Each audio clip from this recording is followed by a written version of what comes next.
mezzanine et j'enseigne la littérature européenne de la Renaissance à l'Université de Strasbourg. Ce livre raconte l'histoire de la nouvelle depuis son essor avec Boccace et Chaucer jusqu'à son épanouissement en Europe avec Bandello, Marc de Navarre et Cervantes et jusqu'au moment où elle conflue dans le roman qui doit beaucoup à l'héritage de la nouvelle. Cette histoire a été déjà racontée comme celle d'une progressive séparation de l'éthique, comme si les premières nouvelles étaient moralisantes, didactiques, et qu'en revanche, progressivement, la nouvelle devenait un genre amoral, libéré, et affranchi donc de la morale.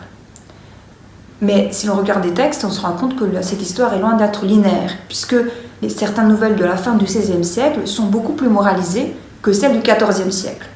Pourquoi cela ?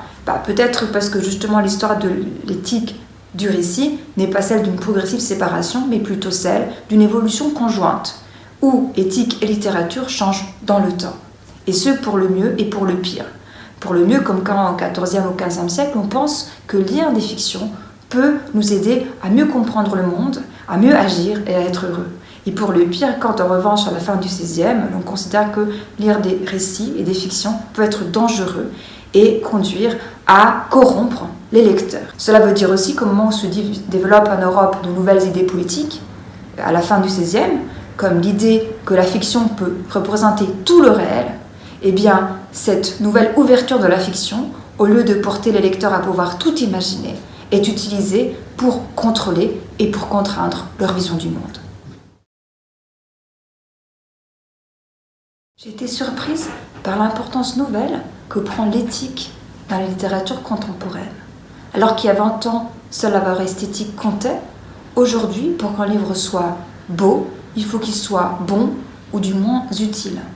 Et je voulais remonter à l'origine de cet intérêt pour l'éthique des fictions, et j'ai découvert qu'au XIVe siècle se développe toute une pensée pour chercher à comprendre quel est le contenu de vérité des œuvres profanes, donc de la littérature, par rapport aux textes sacrés.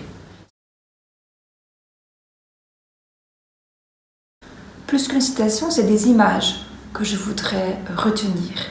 Les images que j'ai pu trouver dans les bibliothèques européennes et américaines, des notes marginales que des lecteurs ont pu laisser dans leur recueil de nouvelles.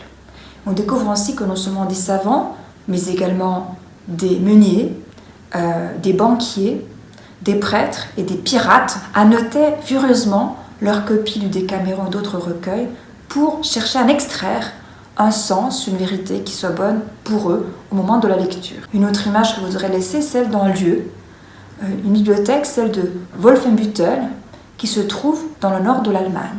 Donc une bibliothèque dans un petit village qui était au XVIIe siècle la plus grande bibliothèque du nord de l'Europe. Elle est restée telle qu'elle et on peut encore y lire les livres dans l'ordre voulu par le duc de Wolfenbüttel. Et bien dans cette bibliothèque, la section littérature n'existe pas. Ce que nous appelons littérature se trouve entièrement dans la section éthique. Pourquoi le duc de Wolfenbüttel a voulu ranger des pièces de théâtre, des nouvelles et des récits dans la section éthique ?